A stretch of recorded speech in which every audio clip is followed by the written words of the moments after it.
ng mga palay, ng mga tanim po ng ating mga farmers, nang kinausap ko po sila isa-isa, ubos lahat po. Lahat po yun ubos. And then they're hoping ngayon, ang masakit lang din, kasi I could compare dati sa panahon po ni PRRD, tulong agad, nandyan kaagad ang tulong. Ngayon po, request ng request, meron namang dumadating po pero hindi talaga ako na makakatulong po. Ang pinagtatakan ko lang kasi marami pong programa ngayon po pero hindi po naaabot sa ating mga farmers. So, malaki po ang kawalan, corruption din, isa pa din yan. Pero bakit kasi sinasabing may budget pero wala naman daw budget? Yun yun. And then, flood, hindi masyado po dito sa amin. Pero lang po, ang akin lang po, sana po, pagdating po sa interim release, para sa akin na wala namang imposible sa prayers. Pero sana lang din makauwi na talaga si Tatay Digong. That's why I'm also calling for everybody yung ating prayers po. Because para sa akin walang imposible po sa prayers. Kailangan na ng mga tao po ng tulong. Naghihingalo na po halos lahat. Ang mga farmers, lalo na. Ang mga tao din po talaga. Kawawa na po ang tayo na Pilipinas. Hirap na po tayo. Sobrang hirap na po. Ang summer area po natin din po is talagang farming. Meron din po doong mga fishing, kasama din po.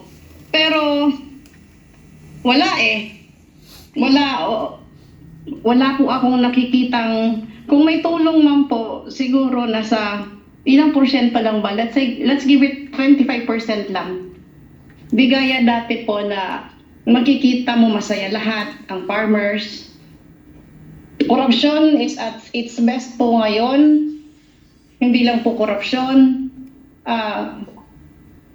Ang mga adik, namamayagpag, ang krimen, sobra.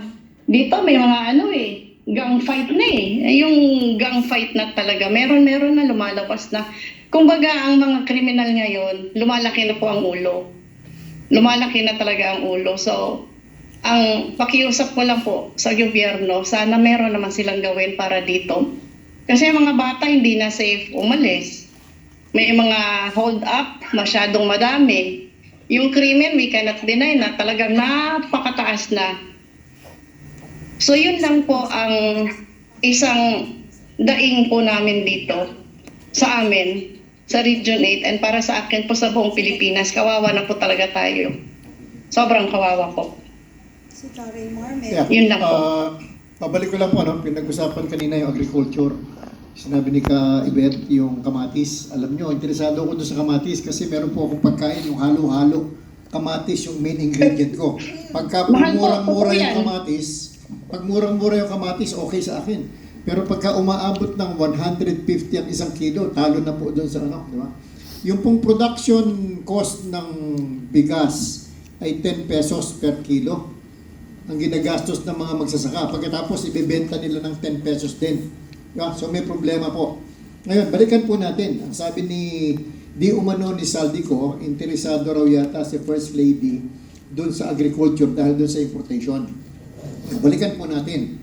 Nung mag-upisa si BBM, sino ang Secretary of Agriculture?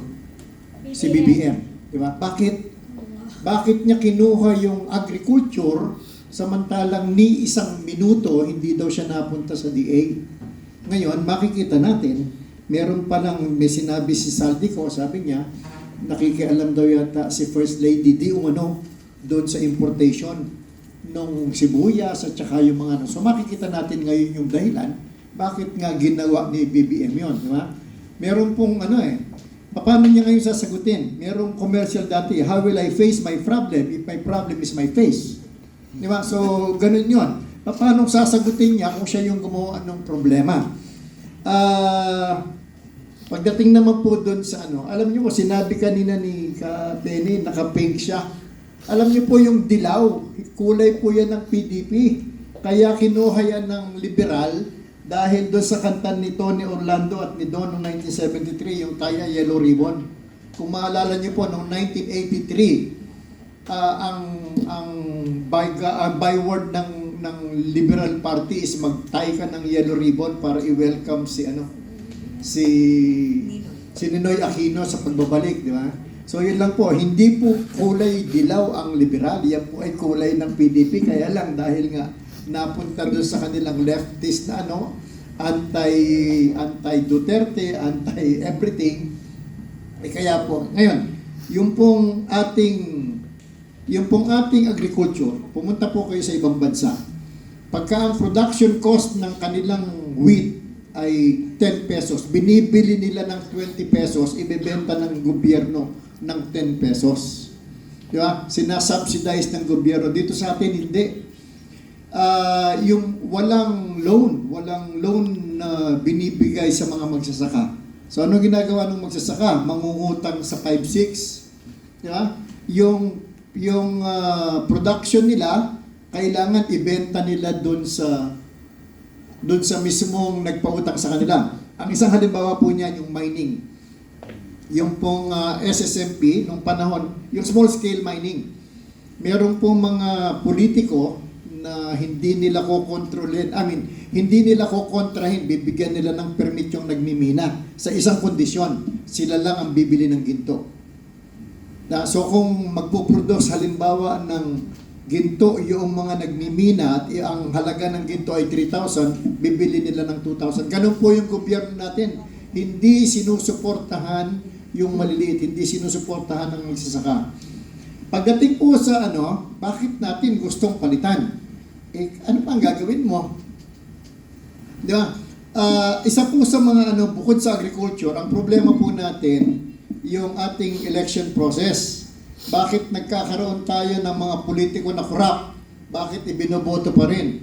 Marami pong pagkakataon na hindi naman sila yung ibinoto, pero sila yung nananalo. Diba? Ano pong dahilan nun? Yung pong ating Omnibus Election Code is outdated. Yung Omnibus Election Code po natin is BP 881. Ito po ay under the 73 Constitution. Sa 73 Constitution, hindi pa po bawal yung more than 3 consecutive terms. Diba? So kung talagang gusto ng pamahalaan, gusto ni BBM, halimbawa, o ng presidente na palitan yan, lalabas siya ng bill, yung urgent, di ba? Isi-certify niya na urgent, halimbawa, yung anti-dynasty para aprobahan ng Kongreso. Kung isi-certify ng Pangulo na urgent yung ating amendment sa election code para maayos yan.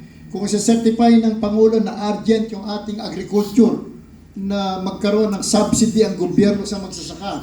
Ang problema po, sa dami ng problema, hindi na maharap yung problema. So yung pong sinasabing, how do I face my problem and my problem is my face. So hindi niya na maharap yung ibang problema kasi yung problema niya yung sarili niya. Okay, well said. Alright, so before we proceed, thank you so much, dear panelists. And before we proceed, let's all acknowledge the presence of PDP OIC Chairman Sik Al Kusi.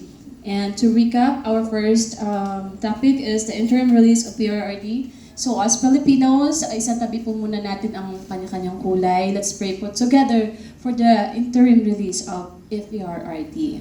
So for the next topic, again, to the Saudi cause, I'd like this statement and his purported documents that he shared online on social media. Okay, para po sa pangunawa po ng pangkalahatan at ating mga viewers po ngayon sa Kapiyan sa PDP, gusto ko lamang po bigyan ng matibay na pagpapakilala si former Congressman Saldico. Dati po siyang representante ng Ako Bicol Party List. Siya po yung nag-akusa kay Pangulong Ferdinand Marcos Jr. at iba pang mga opisyal na kasangkot sa korupsyon sa mga proyekto sa pagkontrol ng baha o yung maingay na issue about the flood control. Pinasok ni Pangulong Marcos yung sabi nila, sa English ata, it's yung insertion ng 100 billion sa 2025 budget para sa mga proyekto sa flood control at may mga kickback daw na natanggap ang mga opisyal. Ngunit itinatanggi po ito ng administrasyon ni BBM. ang mga akusasyon po ni Saldico at sinabing ito ay mali at walang basihan. Sinabi ni Pangulong Marcos na si Saldico daw po ay nagtatangka na i-blackmail siya or mga gawaan ng mga kwento, at ang abogado po ni Saldico ay nag-alok na itigil ang paglalapat ng mga video na may mga akusasyon kapalit ng hindi pagkansela ng pasaporte ni Ko. At dahil po sa iskandalong ito, nilikha ang Independent Commission for Infrastructure or the ICI upang imbestigahan ang mga proyekto sa pagkontrol ng baha at matukoy ang mga responsable. Nag-freeze din po ang gawaan ng mga ari-arian sa halagang 12 billion, nakaugnay rin po dito si ex-Congressman Saldico at iba pang mga individual na kasangkot sa iskandalo. Pinag-uusapan po dito ang kredibilidad ni Congressman Ko. At sinabi ng ilang senador na ang kanyang mga akusasyon ay walang dating or bigat dahil ginagawa niya ito mula sa ibang bansa ng walang pagsumpa. Patuloy ang kaso at hindi alam kung saan naroroon si Congressman Saldico. Anyway, alam niyo, nakikita naman niyo na siya yung nag-akusa kay Pangulong Marcos. Tama po ba? At sa totoo lang, meron din pong mga sangkot dito. Kaso sila po ay mga kinatawan ng gobyerno. Mga maliliit na fish ang sinasabi ng ating mga kababayan na talagang galit na. Si Saldico na nag-akusa kay Pangulong Marcos at dating Speaker Martin Romualdez ay may involvement dun sa pinag-uusapang 100 billion na korupsyon sa mga proyekto ng flood control. At meron siyang insertion ng money para sa mga proyekto at sinabi rin po ni Ko na personal niya pong idiniliver ang bilyon-bilyon na pera, pinag-uusapan natin ngayon, sa isang intermediate diary para kay Pangulong Marcos. Kasi nalilito po ako dito dahil ito po yung mga statement niya. Pagkatapos may arrest warrant na inilabas laban po kay Saldico, kasama po yung 17 individual na kasangkot sa korupsyon. Si Saldico po ay kasalukuyang wala po sa ating bansa. Hindi natin alam at hindi nila alam kung saan siya naroroon. Ang kaso ay patuloy na iniimbestigahan at pinris ang kanilang mga ari-arian na nagkakahalaga ng 12 billion peso na kaugnay sa korupsyon. Ang tanong natin dito, ito ba ay may katapusan o pinaiikot-ikot lamang tayo? Sa ating mga influencers na nandiyan dyan sa likod, at syempre sa mga panelists na kasama ko, gusto lang po nating makuha ang kanilang mga opinion or... Can I interrupt? Yeah, Mayor Mike Rama, baka po meron po kayong masasabi regarding this issue kasi pumapasok po ito na kailangan bigyan natin ng pagsusok o paglilinaw para sa pag-inawa po ng ating mga kababayan na nasa live po. Nanonood ng live. So, I would and I will not be too much giving much on Saldico. Too much of bringing him to popularity list to become a hero or whatnot. Yung sinasabi mong paikot-ikot, these are all cheap narrative, cheap narration. Kahit papano, it cannot anymore be denied. Yvette, you are a lawyer, di ba nandiyan ka, Yvette? Yes po. Res ipsa locator. Let's all look back at the beginning. Kahit papano, patong-patong yan Patong-patong. Ayaw ko na magiging broken records. From whatever been already highlighted unsolved national issues. Pumasok na hanggang ang dami ng hindi masusolve, totoo lang pinasok na itong mga sinasabi kong force majeure. Kala mo, madali ito. Even dito sa Cebu, imagine, umpisa North Province. Pumasok dito sa Cebu City, damay pa ang Mandawi, damay pa sa Rizay, dumating doon sa South of Cebu City. Ito lahat, hindi lang pupokus natin kay Saldico. Hindi lang natin ipopokus to. Talaga makikita mo, ang panawagan, talagang BBM resign. I have been very much constantly and frequently in several occasions in Davao, at the outset of BBM's presidency. Pangalawa, tumating naman ako doon ilang beses hanggang umabot yung snatching at saka kidnapping. Pinag-uusapan natin ngayon, Saldico. Siya mismo, bakit ko? Hindi naman ako, hindi naman ikaw, hindi si Saldico. Siya mismo. Ang problema, bakit binibigyan natin pabalik-balik yung pangalan Saldico? Hindi na, wala nang iba. Kaya nga itong t-shirt ko, yung sinasabi kong ganun, we have to be very clear.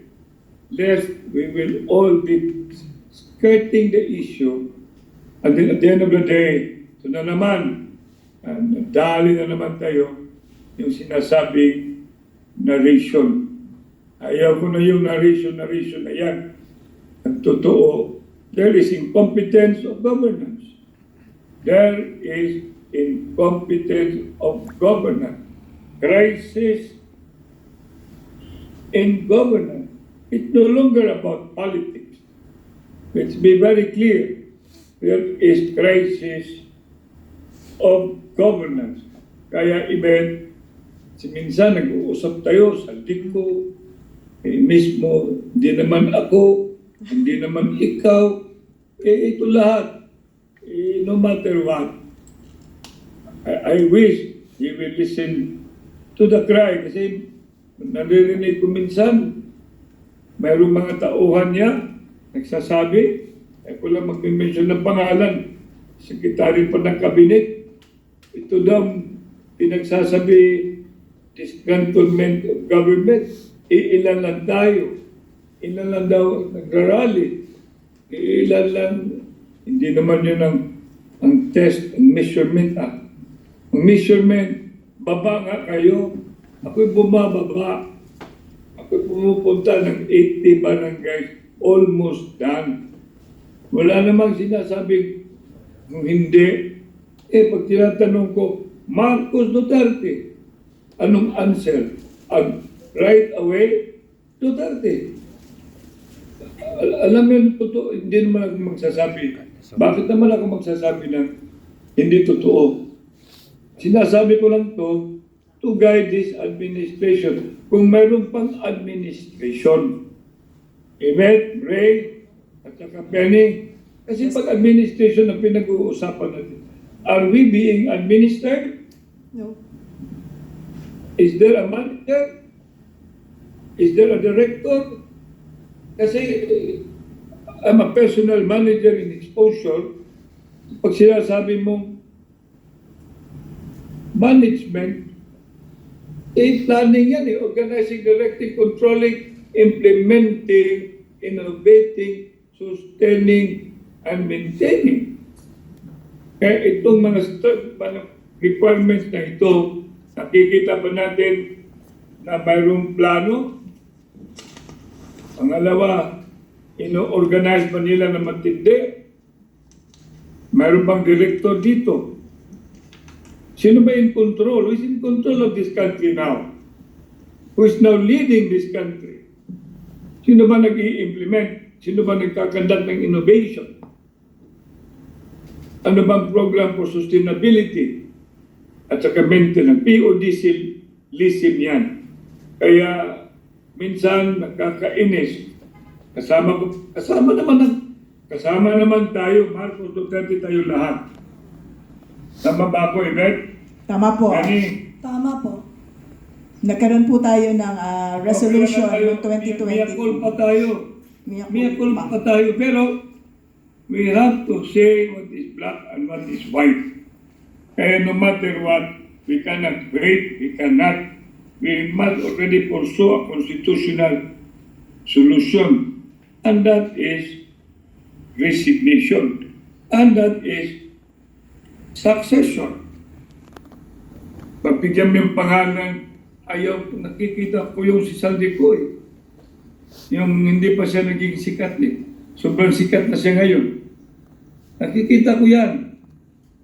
Kinukongratulate ko pa nga yan. Biya ko may pamangkin ko na congressman Edorama. Diyan dun sa BGC Shangri-La. Hindi ko akalain na eventually magiging sikat na sikat siya. Kaya ako natatawa. Did not bring in this platform names na talagang until now, I don't want to say I doubt, but I am seeing things based on my experience. Huwag naman tayong i-skirt, i-trip towards bringing another facet, another picture, when the real issue is abominable corruption, criminality, drug is an order. And most of all, yung ginawa nila ni PRRD, Kidnap. that is really mockery of justice in the highest level. Kaya wala nang ibang solusyon. Wala na. Let him feel that really it hurts us for him to resign. But for me, so that we can see light at the end of the tunnel, give him resign. Yes. Thank you very much, Position ko Mayor. dyan.